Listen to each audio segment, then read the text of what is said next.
Hello दोस्तों, हम लोग PYQ सीरीज़ कर रहे हैं। स्टेट PCS का स्पेसिफिक भी कर रहे हैं। 65th BPSC में पूछे गए क्वेश्चन हैं और आगे आने वाले किसी भी PCS एग्ज़ाम्स एवं अन्य जनरल कंपटीशन जैसे कि रेलवे, बैंकिंग, SSC या फिर BPSC के थ्रू जो टीचर्स के एग्ज़ाम लिए जाते हैं उसके लिए भी काफ़ी महत्वपूर्ण रहेंगे। हम लोग सेक्शन वाइज भी कर रहे हैं, जैसे कि हिस्ट्री स्पेसिफिक अलग से या फिर ज्योग्राफी या फिर अन्य सब्जेक्ट का भी स्पेसिफिक सब्जेक्ट वाइज भी करेंगे, कर भी रहे हैं और फुल लेंथ भी कर रहे हैं। ठीक है, जिससे कि हर सब्जेक्ट एक साथ तैयार होता रहे।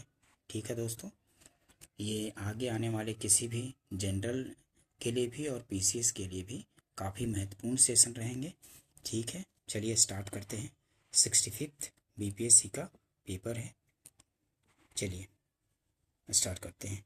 निम्नलिखित में से भारत का कौन सा औद्योगिक आर्थिक गलियारा जापान के सहयोग से विकसित किया जा रहा है? तो कौन सा औद्योगिक आर्थिक गलियारा जापान के सहयोग से विकसित किया जा रहा है? तो वो है दिल्ली मुंबई औद्योगिक गलियारा। ठीक है, निम्नलिखित में से भारत का कौन सा औद्योगिक आर्थिक गलियारा जापान के सहयोग से विकसित किया जा रहा है? तो वो है दिल्ली मुंबई औद्योगिक आर्थिक गलियारा। ठीक है, तो C आंसर हो जाएगा। ठीक है, ध्यान रखेंगे, काफ़ी बार पूछे जाते हैं, रिपीट भी होते हैं। दिल्ली मुंबई औद्योगिक आर्थिक गलियारा जो है जापान के सहयोग से विकसित किया जा रहा है। नेक्स्ट क्वेश्चन देखेंगे। छठी पंचवर्षीय योजना के दौरान निम्नलिखित में से कौन सा कार्यक्रम शुरू किया गया था? तो छठी पंचवर्षीय योजना के दौरान कौन सा कार्यक्रम शुरू किया गया था? तो एकीकृत ग्रामीण विकास कार्यक्रम शुरू किया गया था। ठीक है, ध्यान रखेंगे, एकीकृत ग्रामीण विकास कार्यक्रम छठी पंचवर्षीय योजना के दौरान शुरू किया गया था। ये आंसर हो जाएगा। ठीक है, नेक्स्ट क्वेश्चन देखते हैं। अंत्योदय कार्यक्रम सर्वप्रथम किस राज्य में शुरू किया गया था? तो अंत्योदय कार्यक्रम सर्वप्रथम राजस्थान राज्य में शुरू किया गया था। अंत्योदय कार्यक्रम सर्वप्रथम किस राज्य में शुरू किया गया था? तो वो था राजस्थान में शुरू किया गया था। D आंसर हो जाएगा। ठीक है, ध्यान रखेंगे। नेक्स्ट क्वेश्चन देखते हैं। निम्नलिखित में से कौन सा प्रत्यक्ष वित्त का स्रोत नहीं है? निम्नलिखित में से कौन सा प्रत्यक्ष वित्त का स्रोत नहीं है? तो नाबार्ड, क्षेत्रीय ग्रामीण बैंक, भारतीय स्टेट बैंक, इलाहाबाद बैंक। तो E आंसर हो जाएगा, उपयुक्त में से कोई नहीं। प्रत्यक्ष वित्त प्राप्ति का ऐसा साधन है जहां ऋणकर्ता बिना किसी तीसरी पार्टी या मध्यस्थ के बैंकों से प्रत्यक्ष रूप से वित्त प्राप्त करते हैं। प्रत्यक्ष वित्त अप्रत्यक्ष वित्त के स्रोत से भिन्न होता है, क्योंकि अप्रत्यक्ष क्षेत्र में वित्त प्रत्यक्ष न देकर बैंकों या अन्य संसाधनों के माध्यम से मुहैया कराया जाता है। प्रत्यक्ष वित्त अप्रत्यक्ष वित्त के स्रोत से भिन्न होता है, क्योंकि अप्रत्यक्ष क्षेत्र में वित्त प्रत्यक्ष न देकर बैंकों या अन्य संस्थाओं के माध्यम से मुहैया कराया जाता है। ठीक है, ध्यान रखेंगे, इसमें उपयुक्त में से कोई नहीं हो जाएगा, क्योंकि प्रत्यक्ष वित्त का स्रोत इसमें किसी भी बैंक में भी तो कर्मचारियों के माध्यम से ही वित्त दिए जाते हैं, इस वजह से इनमें E हो जाएगा। नेक्स्ट क्वेश्चन देखते हैं।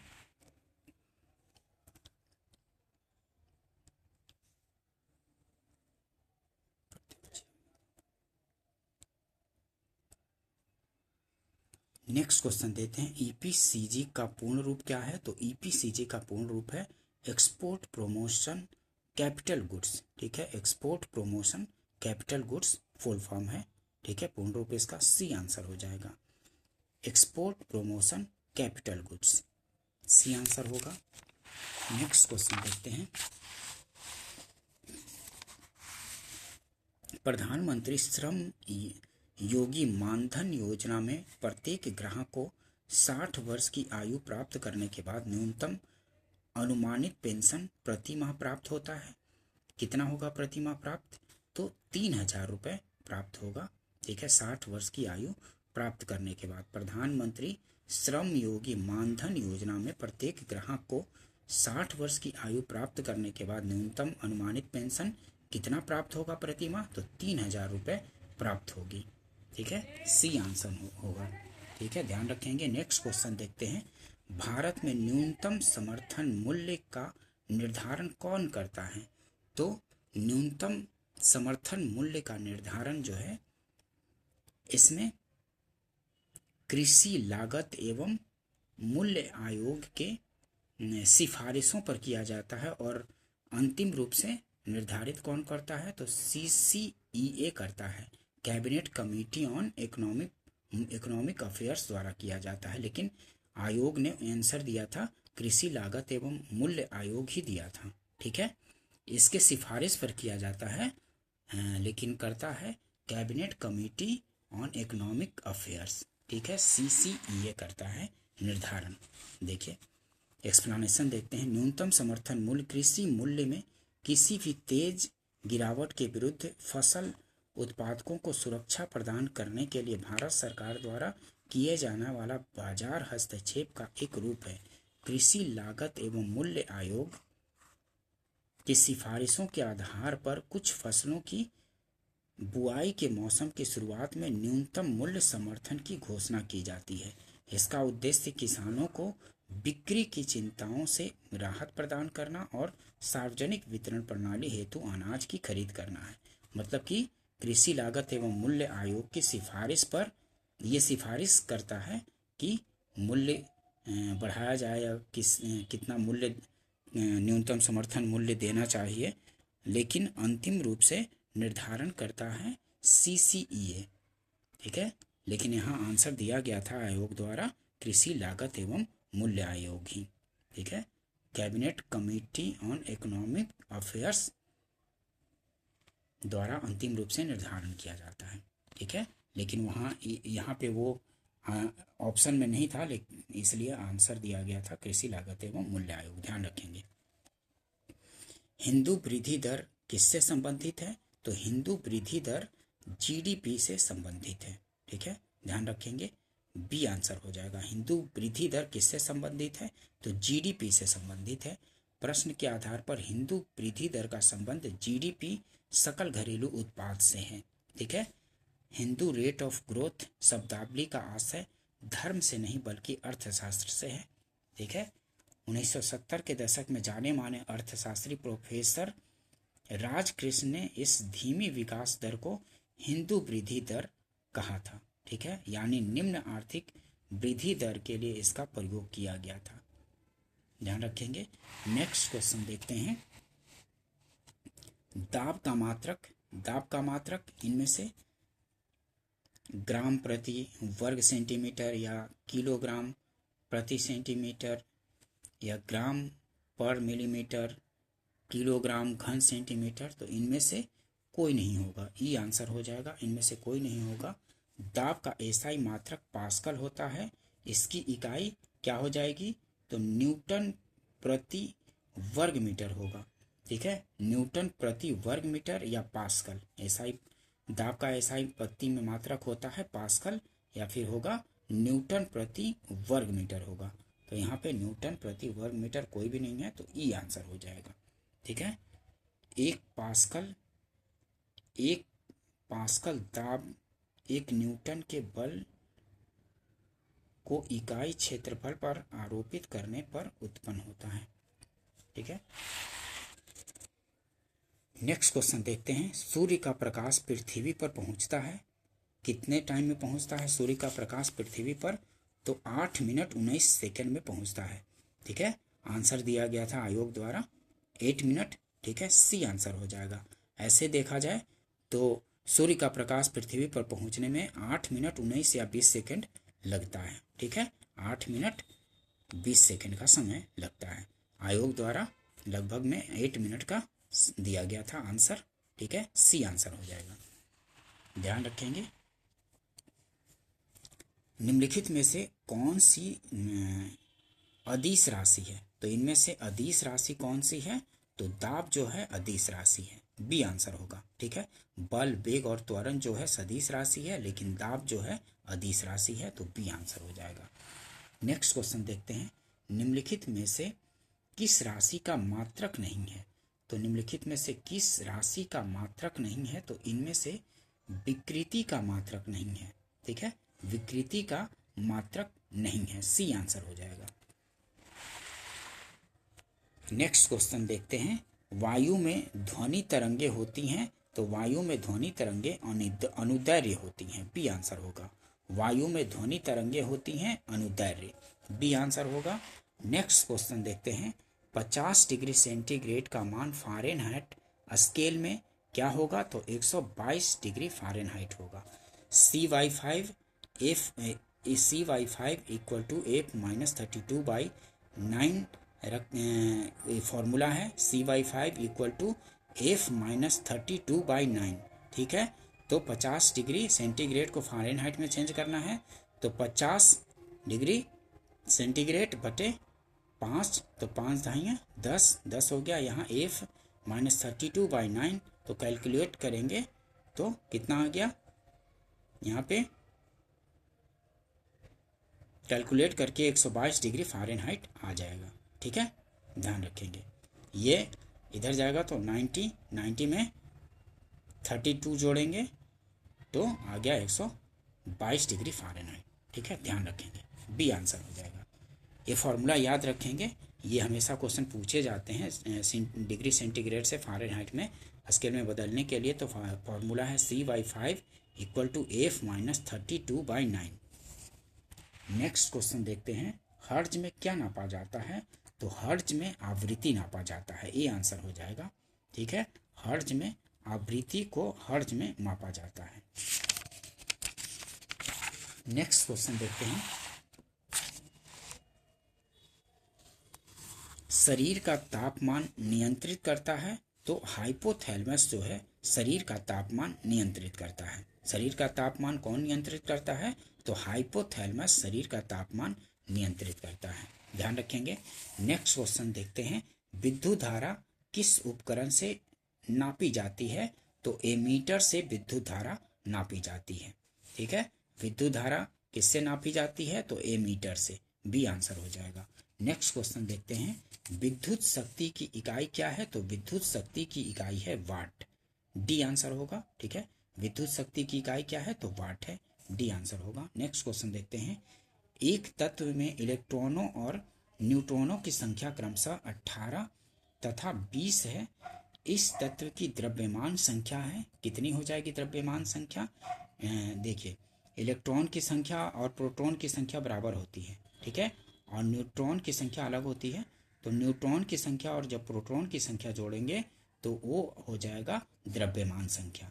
तो 18 है इलेक्ट्रॉन की संख्या, तो प्रोटॉन की संख्या भी इतनी होगी। तो 18 + 20 तो कितना हो जाएगा? 38 हो जाएगा।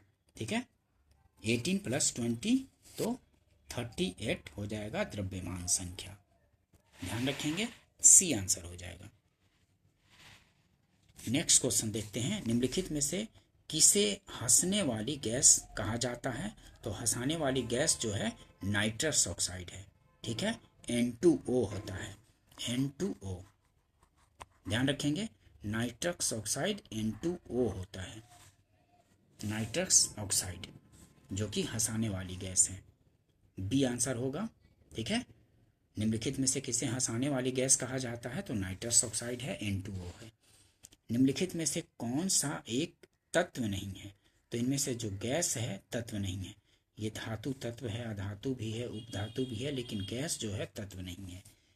नेक्स्ट क्वेश्चन देखते हैं। पानी का पीएच मान कितना होता है? तो पानी का पीएच मान 7 होता है। ठीक है, पानी का पीएच मान कितना होता है? तो 7 होता है। एक्सप्लेनेशन देखिए। पीएच मान किसी विलयन की अम्लीयता व क्षारीयता का एक माप है। पीएच 7 से कम वाले घोल को अम्लीय कहा जाता है और पीएच 7 से अधिक वाले विलयन को क्षारीय कहा जाता है। शुद्ध जल को उदासीन माना जाता है, इसका पीएच मान 7 होता है। ठीक है, शुद्ध जल को उदासीन माना जाता है और इसका पीएच मान जो होता है 7 होता है, ध्यान रखें।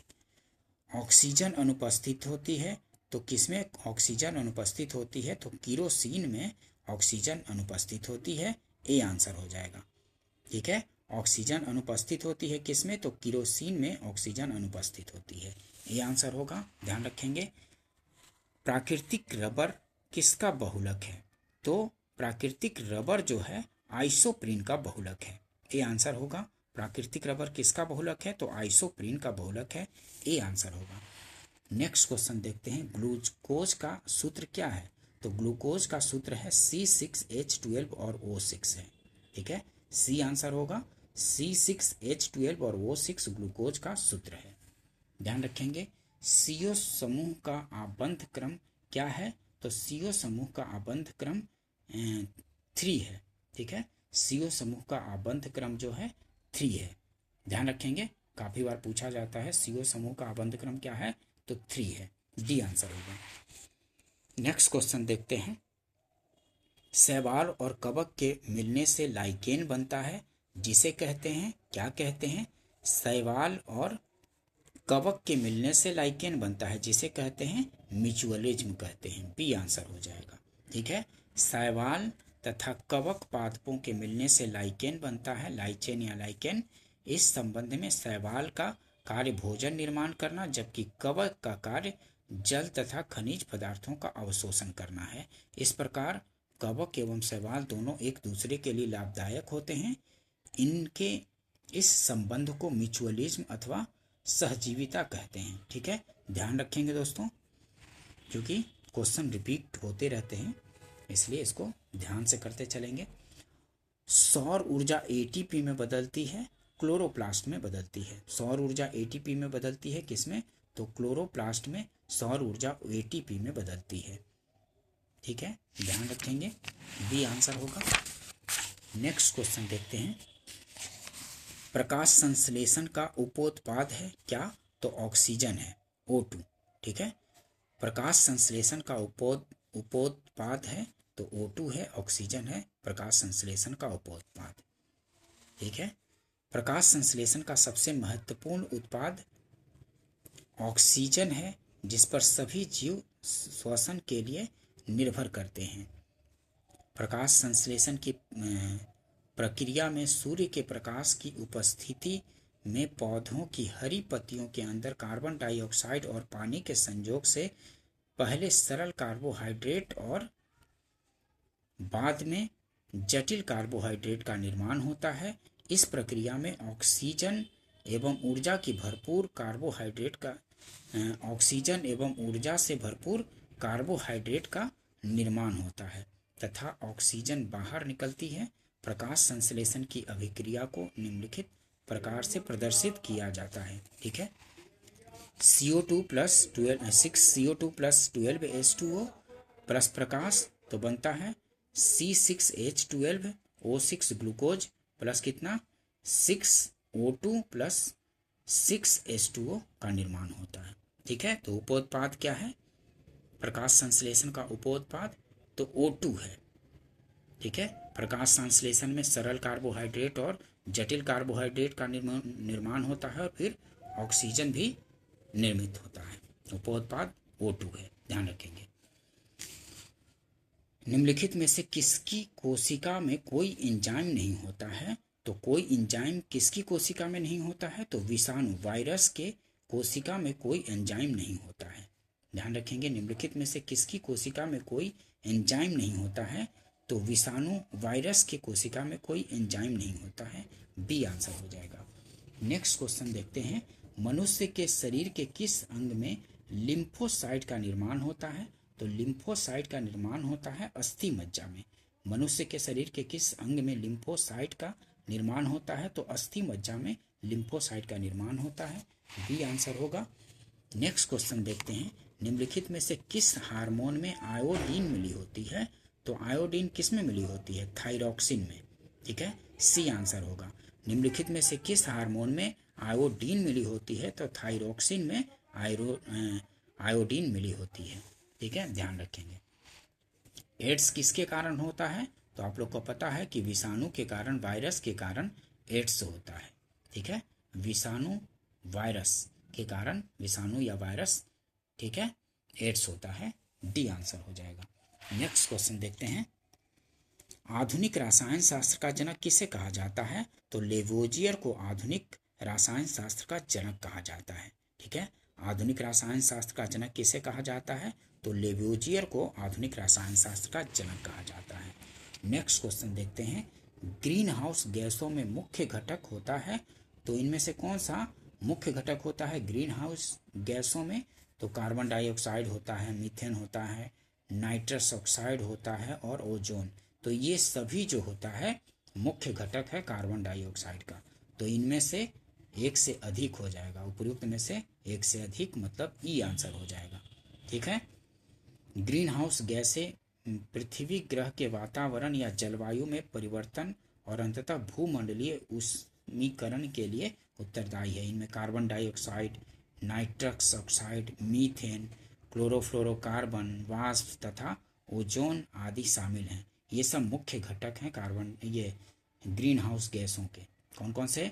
तो carbon dioxide, nitrous oxide N2O, methane, और मीथेन मतलब CH4, क्लोरोफ्लोरोकार्बन CFC, वाष्प और ओजोन O3 आदि शामिल हैं। ध्यान रखेंगे, ये सब मुख्य घटक हैं ग्रीन हाउस गैसों के।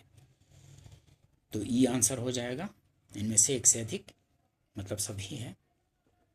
पुस्तक द ओरिजिन ऑफ स्पीसीज किसने लिखी है? तो डार्विन ने लिखी है। The origin of species Darwin ने लिखी है। ठीक है, the origin of species Darwin ने लिखी है। डी आंसर हो जाएगा। जहाँ जीव रहता है उस सटीक जगह को कहते हैं आवास कहते हैं। ठीक है, जहाँ जीव रहता है उस सटीक जगह को आवास कहते हैं। ये आंसर हो जाएगा। हड्डियों की पढ़ाई विज्ञान की किस शाखा के अंतर्गत होता है?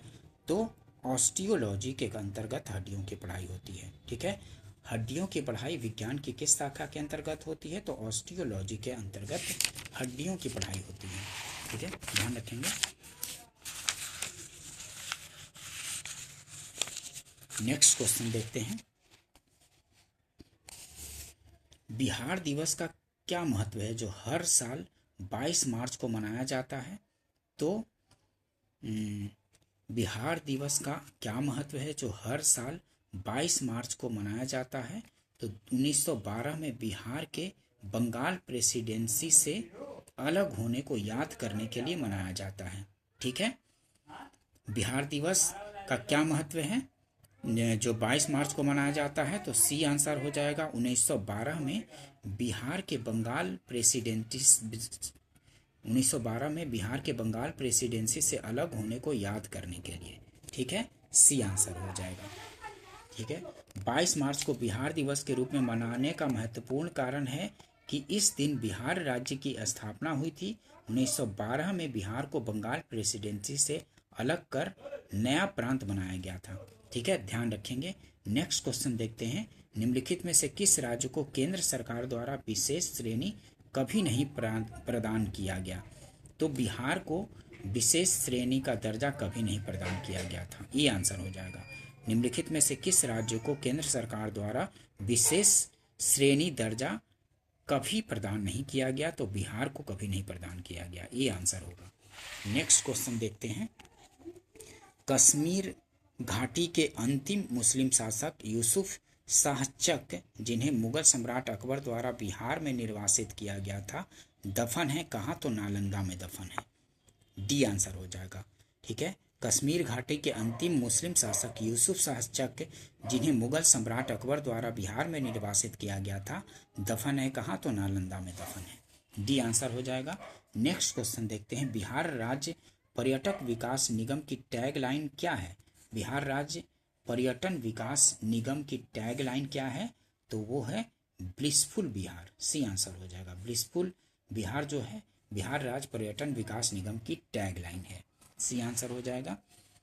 प्रधानमंत्री नरेंद्र मोदी ने हाल ही में मंडल बांध परियोजना की नींव किस नदी पर बनाने के लिए रखी थी? तो वो था उत्तरी कोयल नदी पर। ठीक है, उस समय का करंट का क्वेश्चन था, उत्तरी कोयल नदी पर रखा था। डी आंसर होगा। जुलाई 2019 में बिहार के महापाषाणिक स्थान मेगालिथिक साइट के पहले प्रलेखन के लिए विशेषज्ञों ने निम्नलिखित में से किस जिले का दौरा किया? तो ये था कैमूर। उस समय का करंट का क्वेश्चन है। ठीक है, नेक्स्ट क्वेश्चन देखते हैं, बिहार में 1857 के विद्रोह का नेतृत्व किसने किया था? तो बिहार में 1857 के विद्रोह का नेतृत्व किया था कुंवर सिंह ने। ठीक है, ध्यान रखेंगे कि बिहार में 1857 के विद्रोह का नेतृत्व किसने किया था? तो कुंवर सिंह ने किया था। सी आंसर होगा। बिहार में 1857 के विद्रोह का नेतृत्व बाबू कुंवर सिंह ने। शाहाबाद जिले के जगदीशपुर के बाबू कुंवर सिंह विद्रोह के समय 80 वर्ष के थे। ठीक है, 1857 के विद्रोह में बाबू कुंवर सिंह अकेले ऐसे वीर थे जिन्होंने अंग्रेजों को कई बार पराजित किया और अंत में इनकी मृत्यु बाह में गोली लगने से 26 अप्रैल 1858 को घायल होने के कारण इनकी मृत्यु हो गई थी। मृत्यु कब हुई थी ये भी डेट पूछा जाता है। 26 अप्रैल 1858 को उनकी 26 अप्रैल 1858 को घायल होने के कारण इनकी मृत्यु हो गई थी। ठीक है, कुंवर सिंह की मृत्यु के बाद विद्रोह का नेतृत्व अमर सिंह ने तथा दिसंबर 1858 तक युद्ध जारी रखा। अंत में विलियम टेलर और विंसेंट आयर ने इस विद्रोह को समाप्त कर दिया था। अंत में किसने समाप्त कर दिया था विद्रोह को? तो विलियम टेलर और विंसेंट आयर ने। ठीक है, ध्यान रखेंगे डिटेल्स को भी थोड़ा, क्योंकि क्वेश्चन पूछे जाते हैं। बिहार में कुंवर सिंह ने 1857 के विद्रोह का नेतृत्व किया था। ठीक है, नेक्स्ट क्वेश्चन देखते हैं। असहयोग आंदोलन के दौरान बिहार में कृषकों का नेतृत्व किसने किया था? तो असहयोग आंदोलन के दौरान बिहार में कृषकों का नेतृत्व किया था स्वामी विद्यानंद ने। ध्यान रखेंगे, असहयोग आंदोलन के दौरान बिहार में कृषकों का नेतृत्व किसने किया था? तो विद्यानंद ने, स्वामी विद्यानंद ने किया था। ध्यान रखेंगे। नेक्स्ट क्वेश्चन देखते हैं। आधुनिक बिहार का निर्माता किसे माना जाता है? तो आधुनिक बिहार का निर्माता सच्चिदानंद सिन्हा को माना जाता है। ठीक है, आधुनिक बिहार का निर्माता किसे माना जाता है? तो सच्चिदानंद सिन्हा को। डॉक्टर सच्चिदानंद सिन्हा भारत के प्रसिद्ध सांसद, शिक्षाविद, अधिवक्ता तथा पत्रकार थे। वे भारत की संविधान सभा के प्रथम अस्थायी अध्यक्ष थे। बिहार को बंगाल से पृथक राज्य के रूप में स्थापित करने वाले लोगों में उनका नाम सबसे प्रमुख है। उन्हें आधुनिक बिहार का निर्माता माना जाता है। किसको? तो डॉक्टर सच्चिदानंद सिन्हा को। ध्यान रखेंगे। बिहार प्रांतीय किसान सभा का गठन किसने किया था? तो बिहार प्रांतीय किसान सभा का गठन स्वामी सहजानंद सरस्वती ने किया था। ये आंसर हो जाएगा। ठीक है, बिहार प्रांतीय किसान सभा का गठन किसने किया था? तो स्वामी सहजानंद सरस्वती ने किया था। ये आंसर हो जाएगा। ठीक है, स्वामी सहजानंद सरस्वती के नेतृत्व में बिहार में किसान सभा आंदोलन शुरू हुआ। इसके लिए वर्ष 1929 में बिहार प्रांतीय किसान सभा का गठन किया गया। इसका गठन जमींदारों के विरुद्ध किसानों की समस्याओं का समाधान करने के लिए किया गया था। ध्यान रखेंगे। नेक्स्ट क्वेश्चन देखते हैं। डच ईस्ट इंडिया कंपनी ने किस वर्ष अपनी फैक्ट्री पटना में स्थापित की थी? तो 1632 ईस्वी में।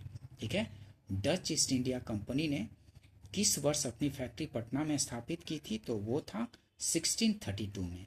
ध्यान रखेंगे, बी आंसर हो जाएगा। नेक्स्ट क्वेश्चन देखते हैं।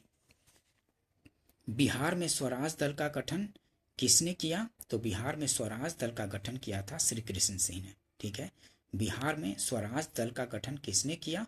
तो श्री कृष्ण सिंह ने किया था। ये आंसर हो जाएगा। बिहार में स्वराज दल का गठन किसने किया था? तो वो थे श्री कृष्ण सिंह। ये आंसर हो जाएगा। 1923 में मोतीलाल नेहरू और चित्तरंजन दास ने स्वराज पार्टी की स्थापना की थी। ठीक है, CR दास इसके अध्यक्ष तथा मोतीलाल नेहरू इसके महासचिव थे। इसकी एक शाखा बिहार में श्री कृष्ण सिंह द्वारा गठित की गई थी। ध्यान रखेंगे इस चीज को। निम्नलिखित में से कौन सा जिला धारवाड़ भू स्तरीय रचना वाला नहीं है? तो इनमें रोहतास जो है धारवाड़ भू स्तरीय रचना वाला नहीं है। निम्नलिखित में से कौन सा जिला धारवाड़ भू स्तरीय रचना वाला नहीं है? तो रोहतास जो है धारवाड़ भू स्तरीय रचना वाला नहीं है। बी आंसर हो जाएगा। बिहार राज्य में गंगा के किनारे स्थित जिलों की संख्या कितनी है? तो वो है 12। बिहार राज्य में गंगा के किनारे स्थित जिलों की संख्या कितनी है? तो 12 हैं। नेक्स्ट क्वेश्चन देखते हैं, निम्नलिखित में से कौन सा वन्य जीव अभ्यारण्य बिहार के मुंगेर जिले में स्थित है? बिहार के मुंगेर जिले में स्थित कौन सा वन्य जीव अभ्यारण्य है? तो भीम बांध है। निम्नलिखित में से कौन सा वन्य जीव अभ्यारण्य बिहार के मुंगेर जिले में स्थित है? तो भीम बांध में स्थित है। सी आंसर हो जाएगा।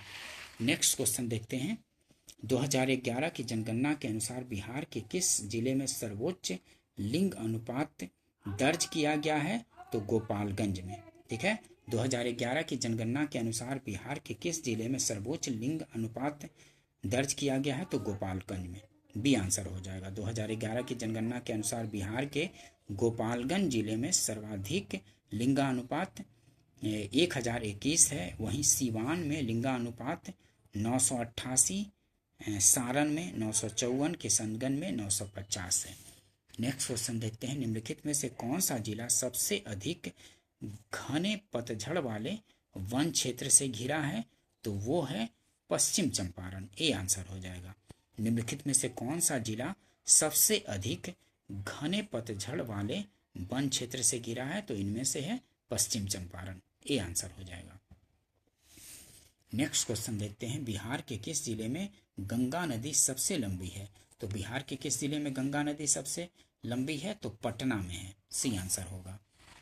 नेक्स्ट क्वेश्चन देखते हैं, 2011 की जनगणना के अनुसार बिहार के किस जिले में सर्वोच्च घनी आबादी प्रति वर्ग किलोमीटर दर्ज की गई है? तो शिवहर में सबसे अधिक सर्वोच्च घनी आबादी है प्रति वर्ग किलोमीटर में। 2011 की जनगणना के अनुसार बिहार के किस जिले में सर्वोच्च घनी आबादी प्रति वर्ग किलोमीटर दर्ज की गई है? तो शिवहर में दर्ज की गई है।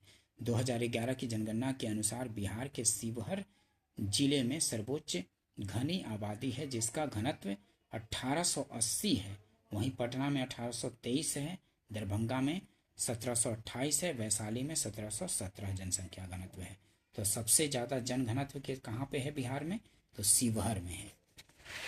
क्वेश्चन पूछे जाते हैं तो इसको ध्यान में रखेंगे क्योंकि सेंसस से काफ़ी क्वेश्चन पूछे जाते रहते हैं। बिहार में कृषि कुंभ मेला 2019 कहाँ आयोजित हुआ था? तो मोतिहारी में हुआ था। उस समय का करंट का क्वेश्चन होगा। ठीक है, ये भी करंट का क्वेश्चन था, ये भी करंट का क्वेश्चन था। अब देखते हैं, जनगणना 2011 के अनुसार बिहार में बाल लिंगा अनुपात जनगणना 2011 के अनुसार बिहार में बाल लिंगा अनुपात कितना है? तो 935 है। ठीक है, जनगणना 2011 के अनुसार बिहार में बाल लिंगानुपात क्या था? तो 935 बाल लिंगानुपात था 2011 में बिहार। ध्यान रखेंगे, जनगणना 2011 के अनुसार बिहार में बाल लिंगानुपात 935 था। 0 से 6 वर्ष के बीच की उम्र में प्रति 1000 लड़कों पर लड़कियों की संख्या को बाल लिंगानुपात कहा जाता है। ठीक है, नेक्स्ट क्वेश्चन देखते हैं, वर्ष 2017-18 के दौरान बिहार में तृतीय क्षेत्र की विकास दर थी क्या थी उस समय? तो 14.6% थी। ठीक है,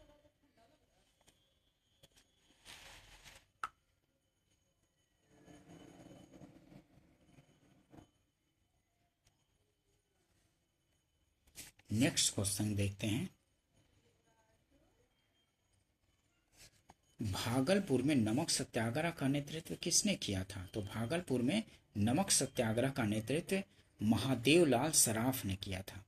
भागलपुर में नमक सत्याग्रह का नेतृत्व किसने किया था? तो महादेवलाल सराफ ने किया था। 12 मार्च 1930 को गांधी जी ने अपने 78 समर्थकों के साथ दांडी यात्रा आरंभ की तथा 6 अप्रैल को नमक कानून का उल्लंघन कर सत्याग्रह आरंभ किया। बिहार में भी 6 अप्रैल 1930 को ही नमक सत्याग्रह शुरू करने की तिथि निश्चित की गई। भागलपुर में नमक सत्याग्रह का नेतृत्व महादेवलाल सराफ ने किया।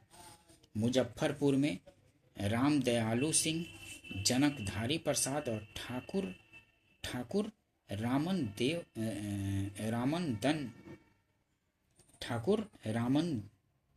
सिंह ने नेतृत्व किया। वहीं पटना में इसका नेतृत्व अंबिका कांत सिंह ने किया था। पटना में इसका नेतृत्व अंबिका कांत सिंह ने किया था। ध्यान रखेंगे, नेक्स्ट क्वेश्चन देखते हैं, सन 1939 में बिहार में अंबारी सत्याग्रह का नेतृत्व किसने किया था? तो राहुल सांकृत्यायन ने किया था। सन 1939 में बिहार में अंबारी सत्याग्रह का नेतृत्व किसने किया था? तो राहुल सांकृत्यायन ने 1939 में बिहार में अंबारी सत्याग्रह का नेतृत्व किया था, ध्यान रखेंगे। नेक्स्ट क्वेश्चन देखते हैं, बिहार में सर्च लाइट समाचार पत्र के संपादक कौन थे? तो सर्च लाइट समाचार पत्र के संपादक थे, इसमें से ई हो जाएगा आंसर, ठीक है। उपयुक्त में से कोई नहीं, अप्रयुक्त में से कोई एक से अधिक। सर्च लाइट पटना का दैनिक अखबार था जिसके पहले संपादक मुरली मनोहर प्रसाद थे व दूसरे संपादक टीजे एम जॉर्ज थे। इस अखबार के संपादक आज़ादी की लड़ाई के दिनों में जेल भी गए। इस अखबार के संपादकों में डॉक्टर राजेंद्र प्रसाद प्रमुख थे, ठीक है। इसमें थे मुरली मनोहर प्रसाद और दूसरे संपादक थे टीजे.एम. जॉर्ज।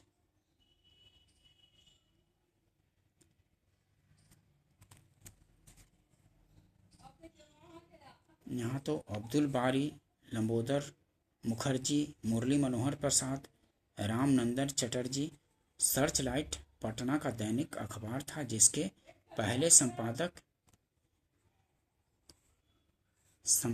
कौन थे? बिहार के सर्च लाइट समाचार पत्र के संपादक कौन थे?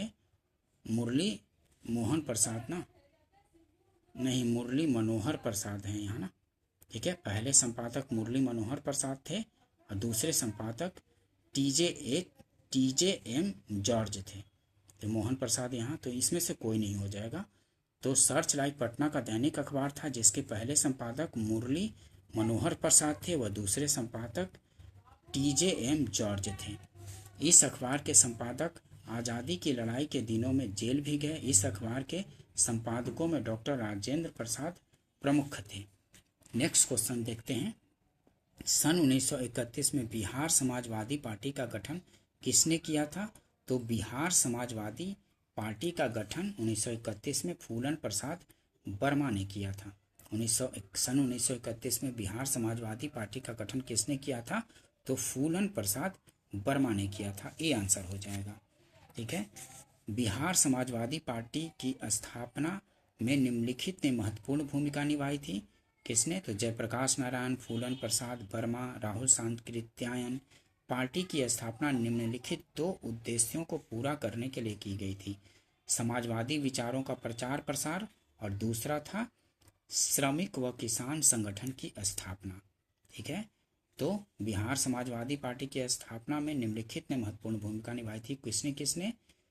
तो जयप्रकाश नारायण ने, फूलन प्रसाद वर्मा ने और राहुल सांकृत्यायन ने बिहार समाजवादी पार्टी की स्थापना जो 1931 में हुई थी उसमें बहुत महत्वपूर्ण भूमिका निभाई थी।